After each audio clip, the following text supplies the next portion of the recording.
Hello everyone, welcome back to Real Reds Talk. This is your live breaking news show, and it's been 3 days since we've been together. I've had a couple of days off, bit of mental space, having moved into kind of a new house and having to sort a lot of stuff when we first initially moved in, and a load of other stuff that I will not get into for the benefit of viewers, because people don't want to hear about my life, they want to hear about Manchester United. So the topics we're going to talk about today, you won't see it on TikTok, but on your YouTube screen currently, more takeover details, a consortium, a secret consortium. We'll speak about Qatar, we'll speak about Saudi Arabia, all the kind of the latest news surrounding that, and the details, of course.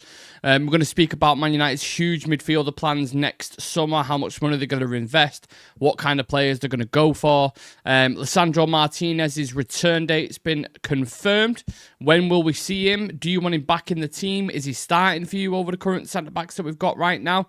And also a little bit of stuff on a new goalkeeper incoming, but not necessarily a number one goalkeeper. Maybe they're already finding a bit of trust in Le Mans. But do you still think we need to go out there and buy a number one goalkeeper? Let us know your thoughts, as always, in the comments section. Now, again, you'll see this on your screen if you're on YouTube, but just for the benefit of people in the TikTok, there is a group from the United Arab Emirates, is it? UAE, that is interested and is exploring whether or not they can form a consortium. They have not yet submitted an official offer or notified the Glazers. It's not Saudi. This is from Ben Jacobs again. It's not Saudi. I'm getting denials from sources that it's Qatar and that Sheikh Jassim may return. But there is a group specifically from the UAE that are interested and are exploring whether or not they can put together a consortium, and have actually approached some ex-Man United players, not to invest, but to be ambassadors. That's where we're at the moment. This group may be advanced in terms of internally putting itself together, but they haven't placed a bid, nor have they even alerted the Glazers yet. We'll have to wait and see how it develops. And Laurie Whitwell spoken about this as well on Talk of the Devils. He said the club was taken back by rumours of a possible takeover, and there's no information currently on this matter. So nothing has been mentioned to Sir Jim or the Ineos, and why would it? Nothing has been mentioned to the Glazers as of yet, or the club. So obviously when news comes out like this, the club are going to turn around and say, well, we haven't heard anything about it, which naturally a lot of people would think, or we would automatically assume, okay, well, if that's the case, then it must be bullshit, or, you know, it must be just hearsay, or people are just putting out there for specific rumours or whatever. But I personally, I don't believe someone, I forgot the guy's name, forgive me, the guy from Saudi who's been promoting all the boxing. Al-Sheikh, is there something? Turkey Al-Sheikh. Apologies for getting the pronunciation wrong, but I don't think he's going to put something out there just for the sake of it. Especially, it's not going to benefit him, is it? Do you know what I mean? Like, it doesn't strike me as the type of guy to go on X and just put something out for clout. Like, that's not the type of guy that he is. At least I don't think he is. So obviously he's aware of some friends who are putting together some sort of consortium that are looking at Manchester United potentially, and are thinking, trying to round up the figures and see how much this is going to cost. Can we actually put something together? Can we get people on our side, like ex-pros of Man United, whether that be Ferdinand or Neville or whoever it is, which would be interesting, because everything that Gary Neville's been going on about kind of Saudi Arabia and Manchester City, to try to get him on your side, I think that'd be very interesting and almost a show within itself. But this lingering news is very interesting. I know it's international break, and sometimes people like to get carried away and they kind of like to egg it a little bit. But this could really, really throw a spanner in the works. You think since Ineos took over, was it Christmas 2024? Is that right? Roughly, maybe 2023? I mean, my timeline's all over the place at the minute. But to think after that had happened, if you go back to that moment and you say, okay, this is what's going to happen. Eric Ten Hag, they're going to decide to keep hold of him after the FA Cup. They're going to bring in Dan Ashworth. They're going to get rid of Dan Ashworth within months. After chasing him for so long, they're going to eventually end up sacking Erik ten Hag, going back on the initial decision that they made. And then they're going to bring in a new manager halfway through the season, and it's going to get catastrophically worse. And people are going to be calling for his head at the end of the season as well. And we're going to lose a Europa League final to Spurs, and then we're going to start the season pretty poorly as well. So none of us expected this at all. I think majority of people would probably agree that we're not in a great position. You know, having only beat, Burnley, Sunderland, couldn't even beat Grimsby, got a draw against Fulham and beat a 10-man Chelsea, effectively. Apart from that, we've lost to Grimsby, lost to City, lost to Arsenal, and like I said, drew with Fulham. So yeah, it's been a really weird, mixed kind of summer, even though having spent kind of 200 million quid. So some people watching this now may be of the opinion that, do you know what, I'll let other people take over. Some people might say they're not happy with the business or the way Ineos have acted, whether it's been the kind of staff dismissals and the removals, or whether it's just been the way they've conducted themselves in general. And people would be absolutely entitled to that opinion for sure.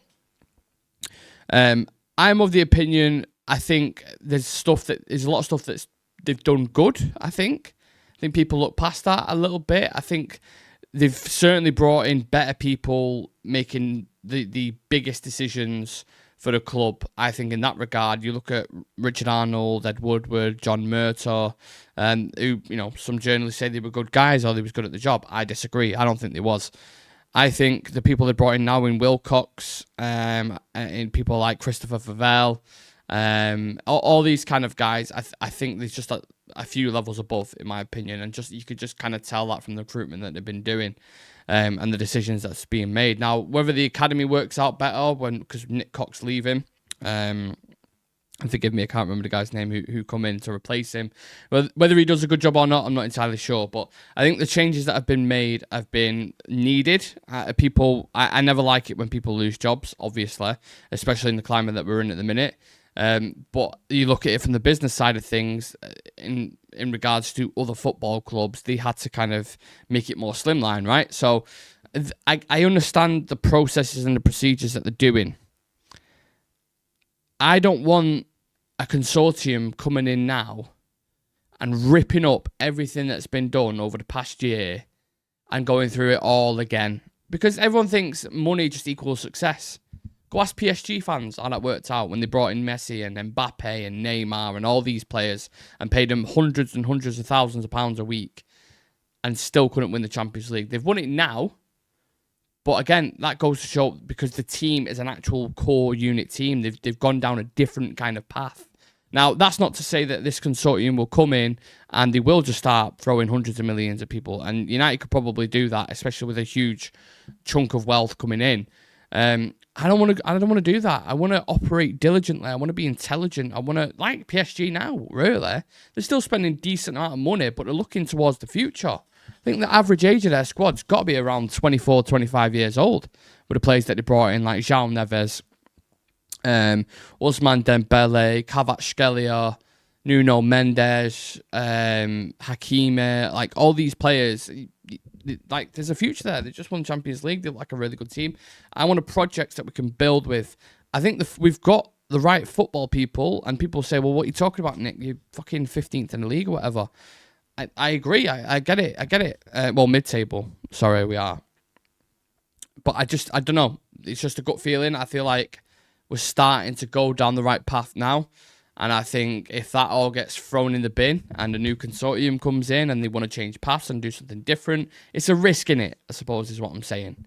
But I would love to hear everyone else's thoughts. So please do, if you are watching live on TikTok or watching on YouTube or even watching this later on, then let me know your thoughts on it, because I think this news floating about is really, really interesting. And whether it goes from just kind of rumours at the minute to, okay, now that they're actually thinking about they're going to put a bid in, and how much that bid will actually be as well. That's another thing. Like, how much do the Glazers want?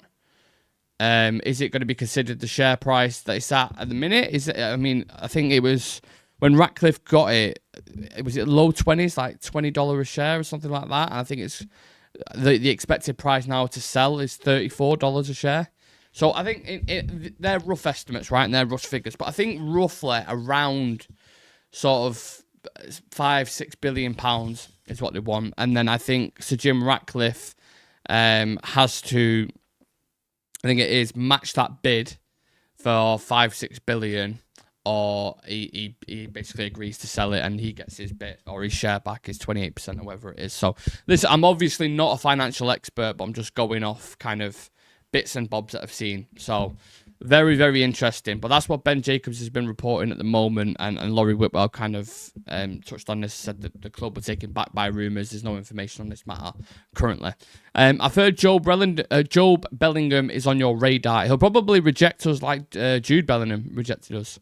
I mean, he's only just moved to Dortmund, right? A season ago. Been there a year or something. I don't mind him. I haven't watched enough of him to really formulate opinion and say whether I'd have him at United or not. But I don't mind him as a player from bits and bobs I've seen of Sunderland. I think Sunderland have got a few. Chris Rigg was another talent that United was looking at as well. So, yeah. With that being said, let's move on to this next topic, people. And if anything breaks whilst we're live, sorry, then we'll touch on it. But the next up, so this is coming from Rob Dawson in regards to the midfield plans. So apparently Man United are planning a revamp of their midfield next summer with at least one major signing expected. United have not ruled out keeping Casemiro beyond the end of the season, but he would likely have to accept a pay cut if he wants to stay. Now, I think that the thing that people would instantly go to in regards to Casemiro is, oh, he's aged, he's weathered, he's on a lot of money, get rid. And 75% of that I agree with. I think the money that he's on is definitely a problem, right? You can't be having a 33-year-old who is on 350 grand a week and is tanking our wage bill. And he's not contributing to that level. Now, I'm not saying Casemiro is a bad player, but for that kind of money, that's one of the best paid players in the Premier League. So you want the impact that Van Dijk is having at Liverpool, you want the impacts that Haaland's having at Manchester City, and you want the impacts that Bukayo Saka's having at Arsenal, for example. That's when you kind of look at it and go, okay, that's backed up. Or what De Bruyne was doing at Manchester City. Casemiro was obviously not doing that. He's way past it. He had a really good first season. Had a shocking season under Eric Ten Hag when he was playing at centre-back and shit. And now he's recaptured form a little bit. He's doing okay. But there's no longevity in it. And we need to rebuff that midfield. I think most people would agree with that. The one thing that I struggle with at the minute with this Man United team is, where are the leaders and where are the experienced players who youngsters coming through, or even youngsters that have been bought like Patrick Dorgu or Lenny Yoro, who look up to and go, this is my guy who I can speak to about certain experiences. I look at the squad, the people they're probably speaking to: Harry Maguire, Luke Shaw, Bruno Fernandes, Casemiro. Really, that's like the aged players who've been there, done that, wore the t-shirt, all that kind of stuff. And a lot of them will say, well, they're not actual leaders because players like Luke Shaw are too inconsistent. They talk a good game, but they don't act a good game on the pitch, and I would agree with that. But it's all about setting examples and having the right pros around you, so the youngsters who are coming up through the ranks develop those same habits and become top professionals. Getting rid of players like Casemiro and not having those kind of people in the dressing room, that's another person for me who you won't have. What's going on here? Just had a load of kids screaming outside, sorry. What the fuck? It's nearly Halloween, to be fair. I hope it's something Halloween-based and not something else. That sounded absolutely mad. Sorry, that's cut me trade of thought off now. Where was he at? Oh my God, as well, how bright is this light next to my face? Let me turn that down a little bit. Jesus, what the fuck was that?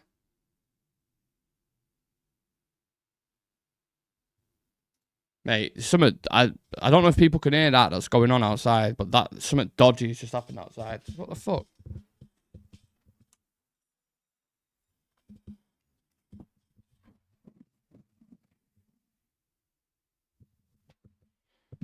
I swear to God, right? I shit you not.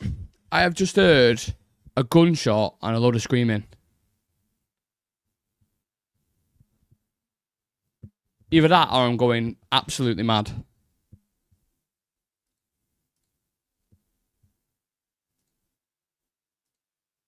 I have no idea. No idea. Don't know. I suppose I'll continue with the show, but so much mad's just going on outside. Right, get back on track, or at least I'll try to get back on track. I was speaking about Casemiro, and United want to keep him beyond the end of the season. I like having that experience there or thereabouts for people to speak to. How you replace those kind of leadership skills and people to talk to. Do you buy experience, or do you just trust in the squad to grow? I know Arsenal's kind of approach was they kind of bought a load of players that was 23, 24, but was kind of built in as leaders. So buying Declan Rice, I know he was quite young at the time, 22, 23. But you can see he's just a natural leader, right? Martin Odegaard, for whatever people want to say about him on the pitch or whatever, he's someone who seems like a leader. Gabriel, when they bought him, was 22, 23. So you can still find leaders that are relatively young, that train the right way, that play that eat the right way and do all the right things. So maybe that's the route that they'll go down, because Ineos's brief since they've come in has always been, we want to buy players that are kind of 25, 26 and under. We don't want to be paying shitloads of money like we did with Casemiro, who's the perfect example, and going down that route, because there's just no longevity in it. So, yeah, I get they need to reshape that midfield and moving forward, but it's how they do it and what kind of players they bring in and the experience that they lose as well is kind of invaluable, right? So, yeah. Manchester will never be sold. The owners are making too much cash. Well, what owners? The Glazers. They'll make more cash if they sell it. Think how much money they make if they actually sell the club. Happy Life is saying we need owners that will put money into the club and not treat it like a cash cow. To be fair, I don't think Ineos are treating it like a cash cow. I think Sir Jim's put plenty of money in himself. So, you can look at it both ways. Okay, on to the next story. Hopefully the whatever is going on outside is calming down.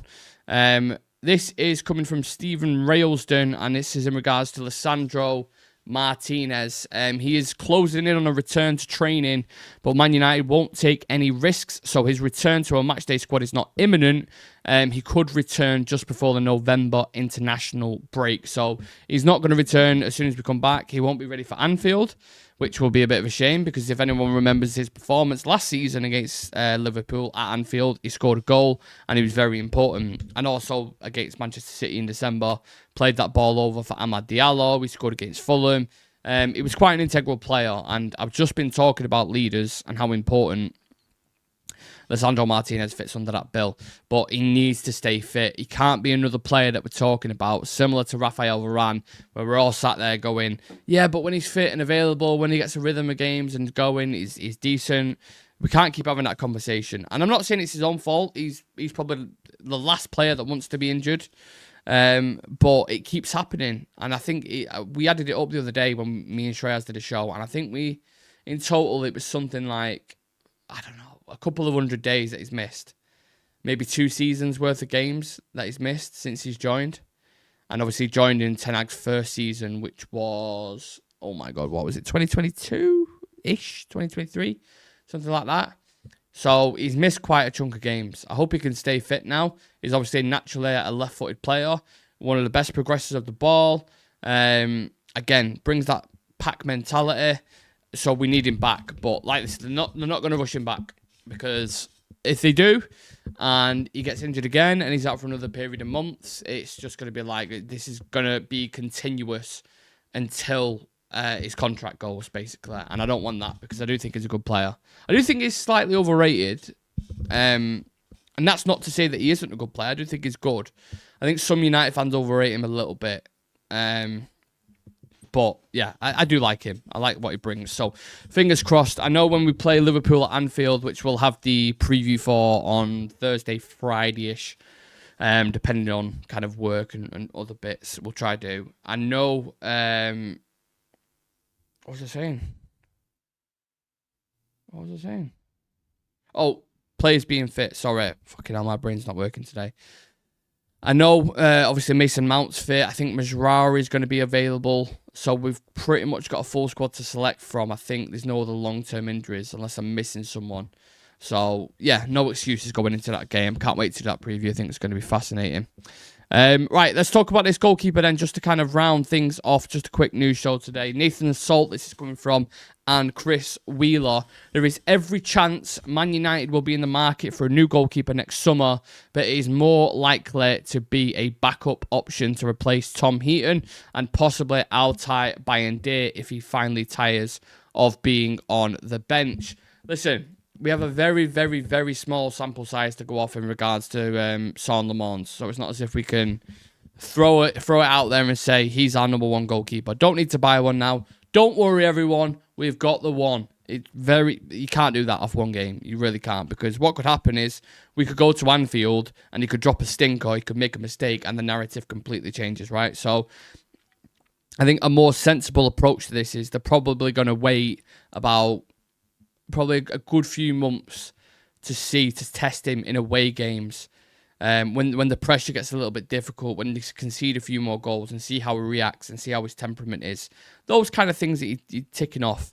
If he plays like he did against Sunderland every game, then you probably don't need to go get a goalkeeper, right? You could probably sell Bayındır, let Tom Heaton leave on a free, and then bring someone who's going to compete with him. In which case, that'd be a really, really smart investment, because he's only cost 20 million quid.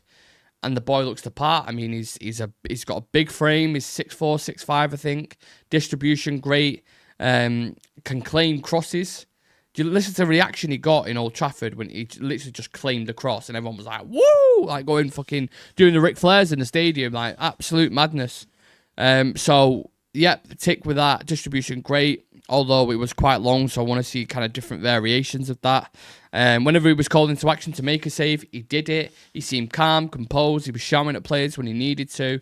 So you couldn't have had much. And he got a clean sheet as well. First clean sheet of the season, which I don't think is a coincidence. So you literally couldn't have had a better debut if you tried. But playing Sunderland at Old Trafford as opposed to playing Liverpool at Anfield when the fans are going to be giving you that in your ear all game, different kettle of fish. So I'm not making my judgment yet. I don't think Manchester United will be making their judgment yet. Have you made your judgment yet on him? Because he did have a very good cameo. But like I said, it's small sample. James McGrogan, thoughts on all the midfield chat, Nick? Incomings, Wharton, Belieber, Anderson. Still think Steeler and Pavlovic are good shouts. Myself. Pavlovic is someone I've mentioned before. I do like Pavlovic. He's got that kind of German efficiency in his game, a proper Bayern Munich player. He's obviously not getting minutes at Bayern Munich, so he might be looking for a move. It depends how much they want for him. Is he as mobile as I would like? Probably not. The reason why United are so focused on someone like Carlos Belieber is because he can get about the pitch. He can go from box to box in an instant. He's great at carrying the ball. He can play through the lines. He has literally got it all. So I think that's one of the reasons. Pavlovic is a different kind of player, but he is efficient. He does remind me a bit more of a Matic, I'd probably say, from clips I've seen. Wharton and Belieber are the ones for me who think if you go get them in the midfield, that really does transform. And I think United can afford it. One, because they've just spent 200 million when we didn't get any Champions League football. And two, I think if Casemiro goes and his wage bill goes off, and if they sell Bruno Fernandes as well, the money's going to be there 100%. But I'd also like an understudy as well. I want to bring in another youngster who's got star potential in that midfield who can go. And maybe that will be, a Sekou Kone or someone like that. I don't know. But it'd be nice to bring someone through. But just actually spend money and get the type of players that we need in there. Do you know what I'm saying? That's what I want us to do. So, yeah, appreciate that. James Mulber saying, no sale here, just a big fat rumour. It might just be a big fat rumour. But you know what? We're a news channel and we speak about rumours and we give our opinions on it. So this is not me saying they're going to sell. Oh, this consortium from United Arab Emirates. Definitely, this is 100%. This is me saying if they did, what would happen? How would Manchester United look? What do we think? What kind of money would be spent? Like, obviously, it's all hypotheticals and it's all theories. But I think it's interesting to discuss. I mean, it is the international break and we are on a Tuesday night. So, you know what I'm saying? Right, I shall leave it at that, people. Just a quick live tonight, just to kind of round up. The reason why I'm in live past couple of days is because the news has been absolutely dead. It's been really, really quiet, so I'm not just going to go live for the sake of it. I'd rather have something to talk about. But football returns this weekend, and more importantly, Man United versus Liverpool at Anfield returns. We'll have the preview for that this week. We'll have all the reaction and build-up heading into that game on our Instagram for any quotes from Ruben Amorim, from Sir Jim Ratcliffe, from the team. Any news surrounding Man United, it is all on our Instagram and X. And for any clips from the show, they'll all be on TikTok. Also, keep an eye out for anyone who isn't necessarily Man United fans. If you're just a football fan, we do this thing called Ball Knowledge Battles, so BKB, where we do different games every single week. I think we're on the 5th episode at the minute, but we've only dropped 2 or 3 on the YouTube channel.